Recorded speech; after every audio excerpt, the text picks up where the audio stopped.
Again, application of integrals pa rin tayo. Center of mass of a solid of revolution. So which means, yung na-discuss na natin na volume of a solid of revolution is i-integrate natin dito sa center of mass.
Okay, sa center of mass of a solid of revolution class, na-apply natin dito yung this method at saka yung shell method.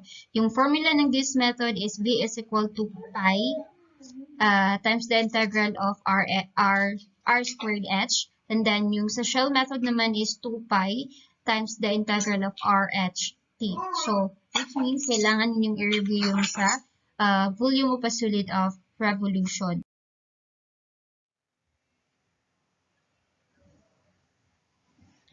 The methods we have developed enable us now to find the centers of mass of certain solids of revolution. As before, we shall assume that the object is made of uniform material of constant density. For convenience, we shall select the density equal to 1 so that the total mass of an object is numerically the same as its volume. In principle 1, the center of mass of a solid of revolution class, a solid of revolution will have its center of mass on the axis of revolution. If the axis of revolution is taken at the x-axis, okay, then only the coordinate x bar has to be determined. Okay, kung saan nag-revolve yung yung solid nating class, kung sa x-axis siya, which means na ang hahanapin nyo lang na center of mass is yung x bar because ang y bar natin dito is automatic na equals to 0. If the axis of revolution naman is taken as the y-axis, which means nun, ang hahanapin nyo lang is yung y bar, tapos given na yung x bar na equals to 0.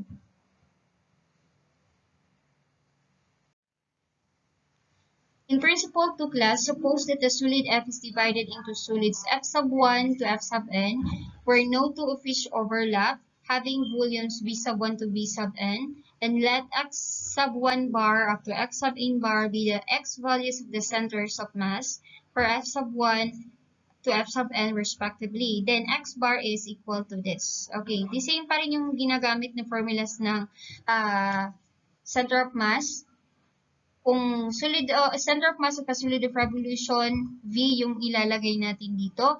Kung center of mass of a plane region is A, which means area. Kung center of mass lang, which means yung M, or the mass of the system.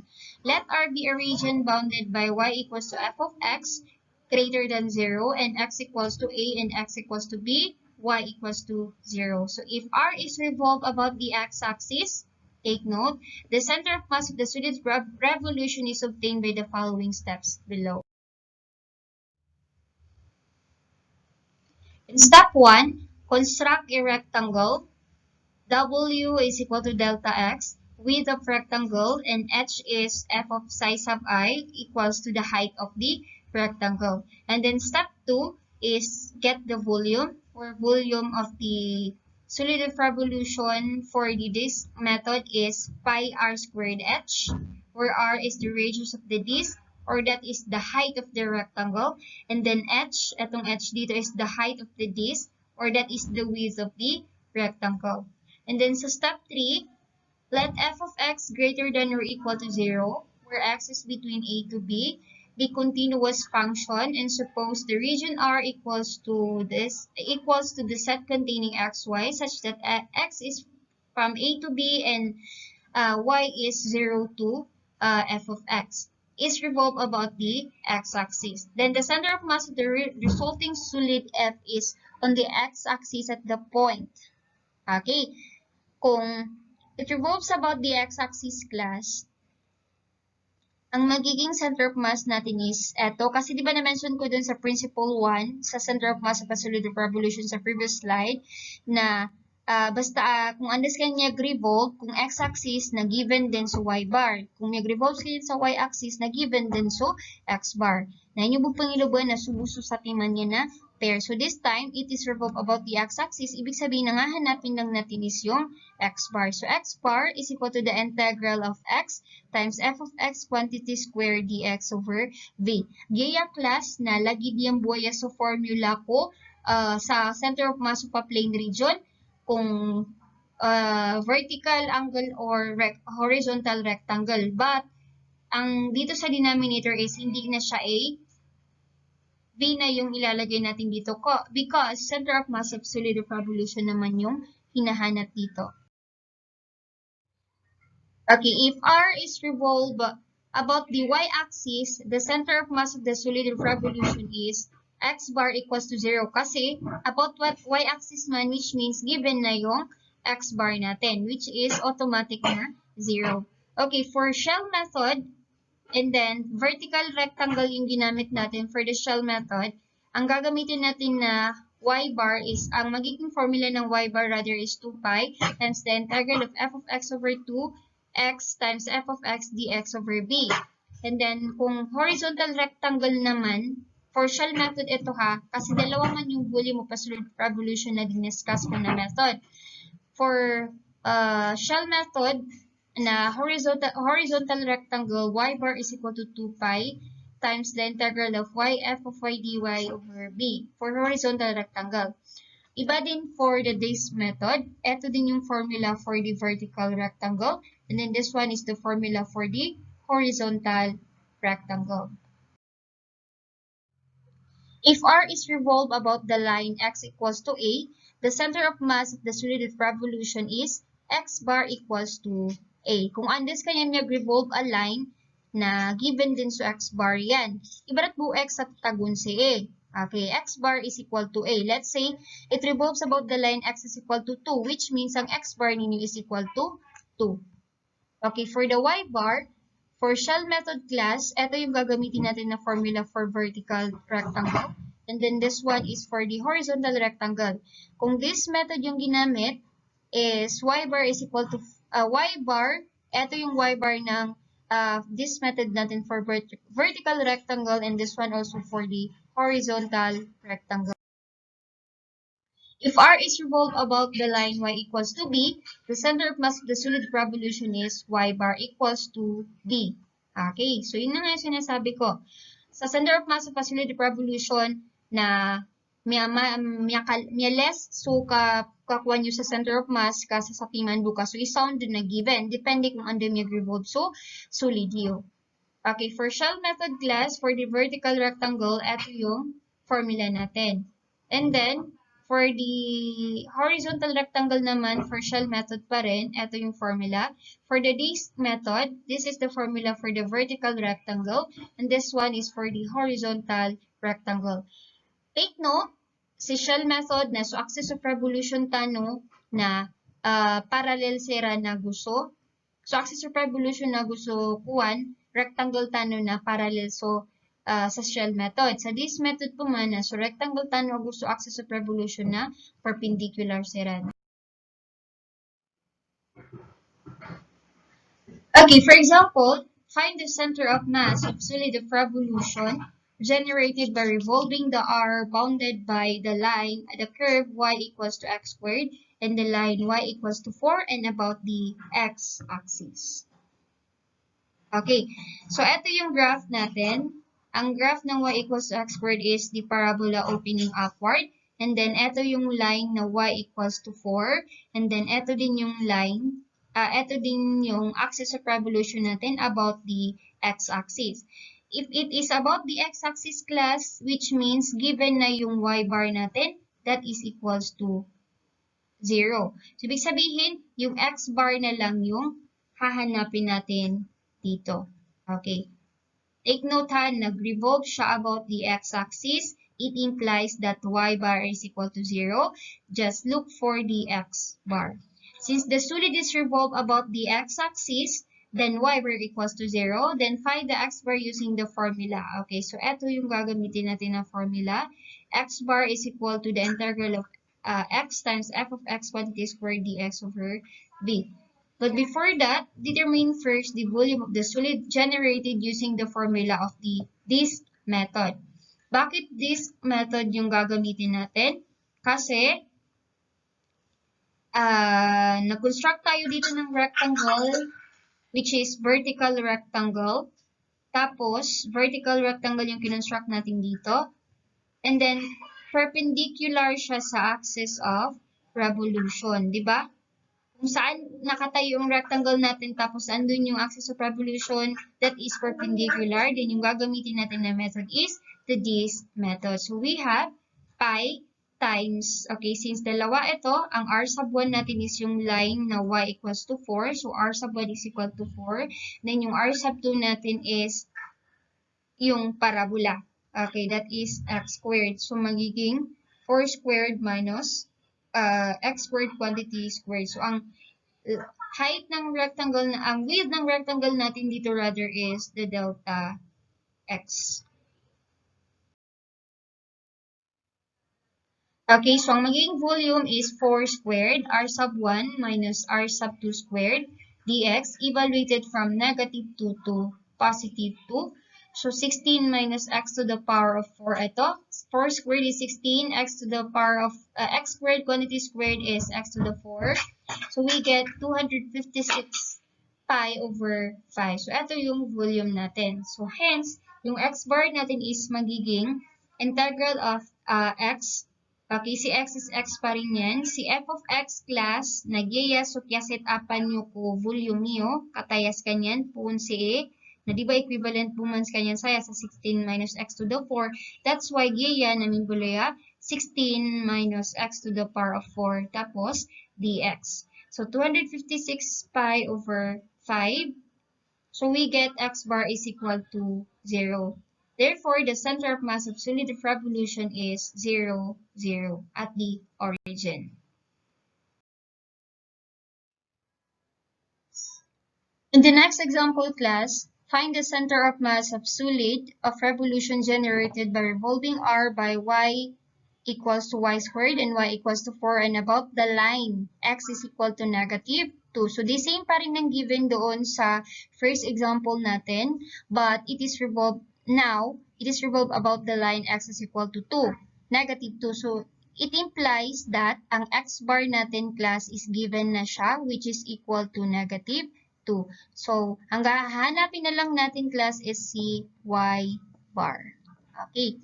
So, the same pa rin ng graph. But this time, dito na siya nag-revolve sa line na ito, sa x is equal to -2. So, the same pa rin yung rectangle natin, vertical. Then, tingnan natin if it is parallel ba or perpendicular sa axis of revolution yung rectangle natin. Since, ito yung rectangle natin, nandun yung axis of revolution, they are parallel, it implies that ang gagamitin natin to determine the volume of a solid is the shell method. Since the solid is revolved about the line x is equal to -2, it implies that x bar equals to -2. Then find the y bar using this formula.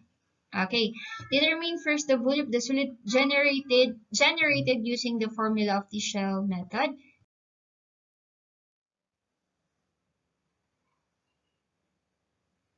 So, ito yung formula ng shell method. Kasi shell method man yung gagamitin natin because the rectangle and the axis of revolution are parallel. So, the formula of the shell method is 2 pi times the integral of RHT, where T is, that is the width of the rectangle, and then H is the height of the rectangle, and R is the distance from the axis of revolution to the rectangle. So, ang T natin dito, so since dito siya nakatayo sa x-axis, which means delta x, okay, T, and then yung H natin is yan yung height ng rectangle natin. So, ang nasa taas ng rectangle is yung line na y equals to 4.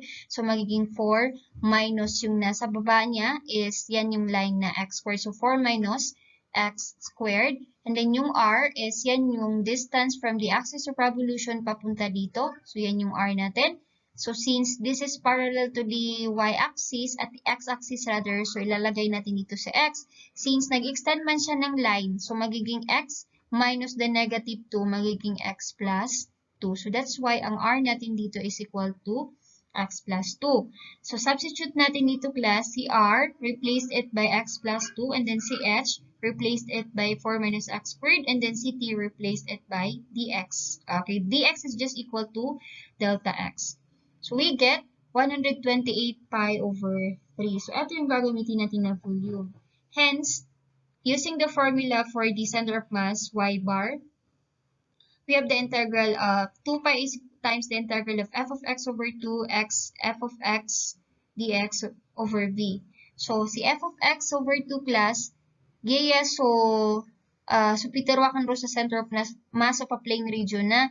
So, kasit apan nyo ko height o rectangle liwa na bali nyo bus kanya na plus because center of mass man na yan. So, that's why naging 4 plus x squared galing yan dito. Ginawa nga lang siyang plus. So, 4 plus x squared over 2. And then, f of x natin dito class is galing dito sa pagkuha natin. Gayap man na f of x saya na ginansukyasit apatano ku volume tano, giyas kanyan, 4x minus 2x squared plus 8 minus x cubed. So, ibig sabihin, nagpyupya tanubunan saya. Okay, ginan na f of x dx. Wala itong x, hindi kasali. Tapos, sa denominator, we have 128 pi over 3. So, simplifying this one, okay, so simplify natin to, we get y bar is equal to 12 over 5. Therefore, the center of mass is -2 kasi it revolves about the line x equal to -2 and then 12 over 5 yung nakuha natin na y bar.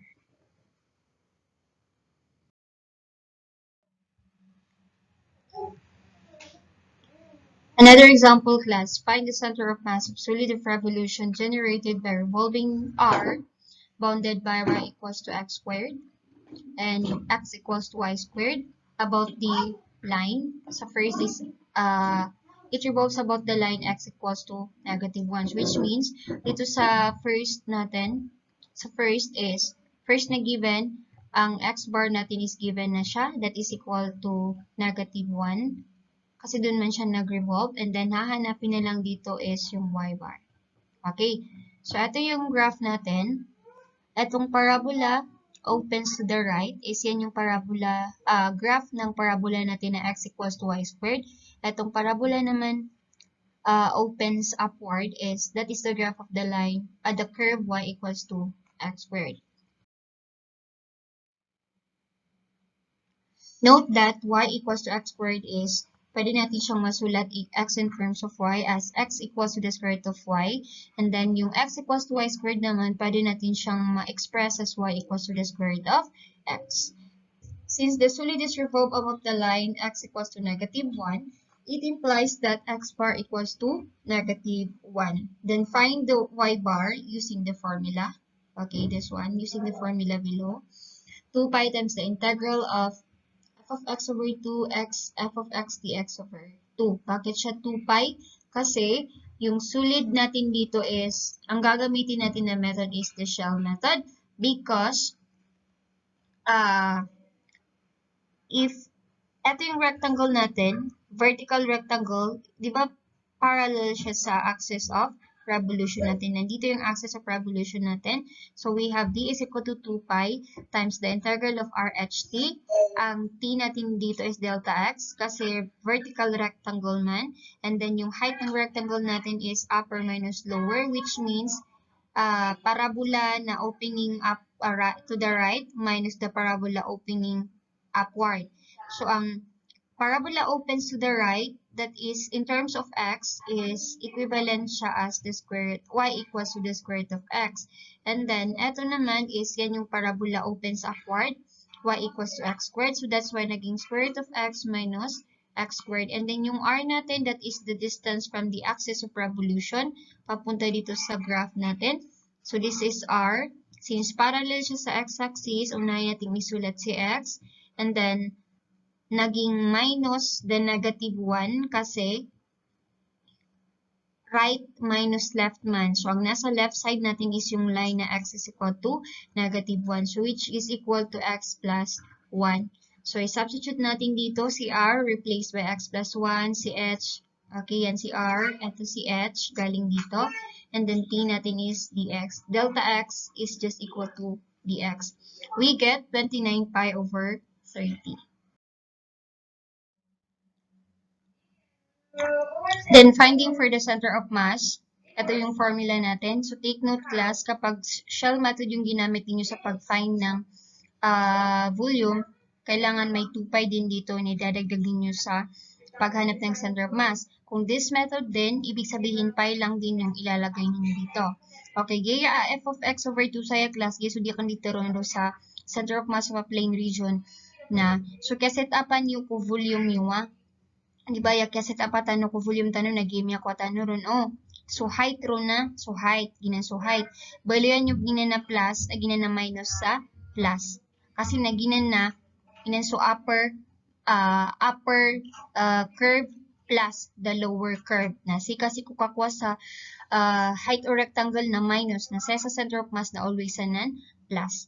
Okay, nabong pedagya x saya gaya f of x na ginan so kaset apatan ko tunay tawag saya so volume o sulit tanong na giyas kanya di ba gisu kay sa tapatan na ron sa previous slide so magiging sa denominator is 29 pi over 30 so we have ato siya class same lang dito si 2 nilabas dito so that's why naging pi na lang and then eto din i-factor out din natin dito sa labas we get 30 over 29 na lang ginimambu nagiya product yan so simplifying this one, we get 14 over 29. Therefore, the center of mass is negative 1. Ito yung axis of revolution natin. And then, y bar is 14 over 20.